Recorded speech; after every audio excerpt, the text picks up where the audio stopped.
শুনতে দিচ্ছ কেন? আপনি কথায় কথায় আমার মা বাবাকে টানেন কেন? বেশ করি। ও তো স্যানিটারি প্যাডই আনতে বলেছে, টাইম মন্ত্র আনতে বলেনি।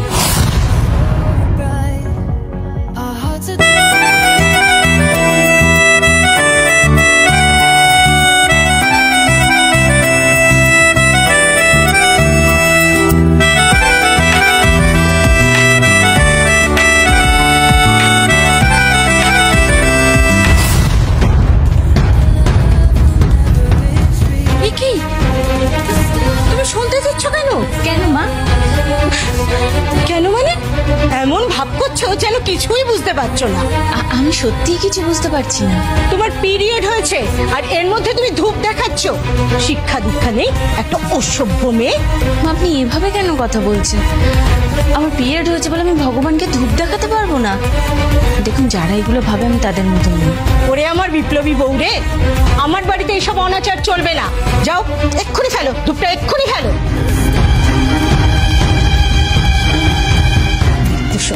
কোনো শিক্ষা নেই, দীক্ষা নেই, আচার অনাচার কিচ্ছু মানে না, শাস্ত্র মানে না। যত সব এরাই এসে জুটেছে, আমার বাড়িতেই এসে জুটেছে এই সমস্ত মেয়ে।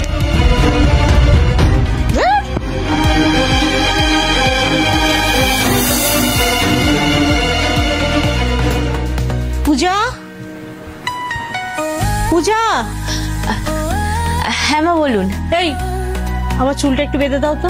হ্যাঁ, আমি শাড়িটা পরে রেডি হয়ে এসে আপনার চুলটা বেঁধে দিচ্ছি। তুমি আবার শাড়ি পরে কোথায় যাবে? কেন, মিতুলদের বাড়ি আপনার সাথে? এই তোমার কি মাথা টাথা খারাপ হয়ে গেছে নাকি? তোমার এই অবস্থায় তুমি একটা স্বাদের অনুষ্ঠানে যাবে?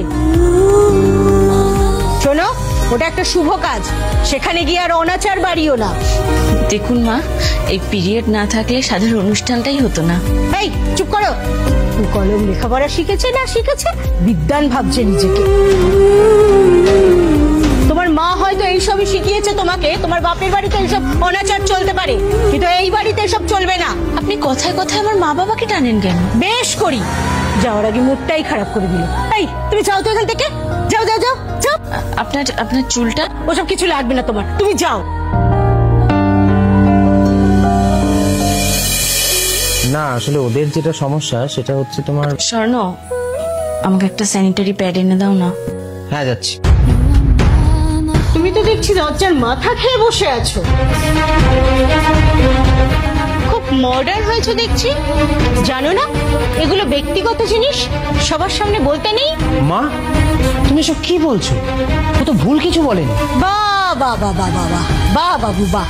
বিয়ের পর তুমি যে বউয়ের গোলাম হয়ে গেছো সেটা আমি ভালোই বুঝতে পেরেছি। তোমার তো বউয়ের কোনো দোষই নজরে আসে না।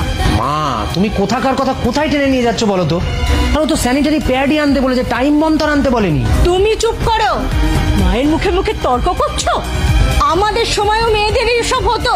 আমরা সবসময় চেষ্টা করতাম বাড়ির পুরুষরা যেন এসব কথা জানতে না পারে। আর এই মেয়ে শাশুড়ির সামনে বরকে চিৎকার করে করে এইসব কথা বলছে। আমি নিজের বরকে বলবো না তো অন্যের বরকে বলবো? দেখো চোপা, দেখো এসব দেখেও তুমি চুপ করে থাকবে? হ্যাঁ চুপ করে থাকবো, কারণ ও ভুল কিছু বলেনি। মা,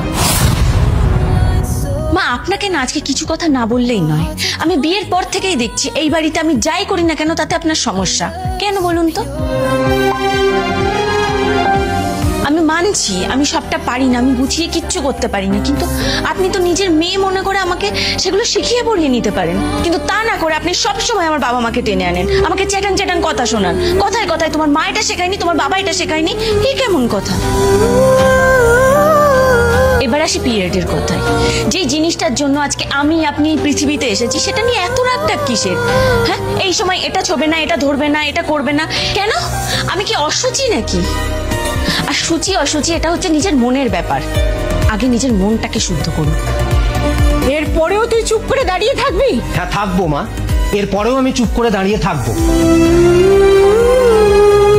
কারণ আমি বিয়ের পর থেকেই দেখছি তুমি ওর সাথে একটা কম্পিটিশনে নেমেছো।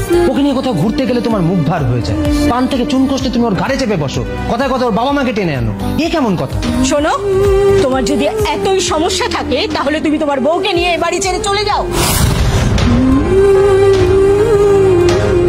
বেরিয়ে যাও এই বাড়ি ছেড়ে। এ বাড়ি আমার, এই বাড়িতে আমার কথাটাই শেষ কথা। বেশ, তবে তাই হবে। আমি আর পূজাই বাড়ি ছেড়ে চলে যাব। আমাদের 1 মাস সময় দাও, আমরা বাড়ি ভাড়া নিয়ে 1 মাসের মধ্যেই বাড়ি ছেড়ে চলে যাব। তারপর তুমি থাকো তোমার এই বাড়ি আর তোমার দম্ভ নিয়ে।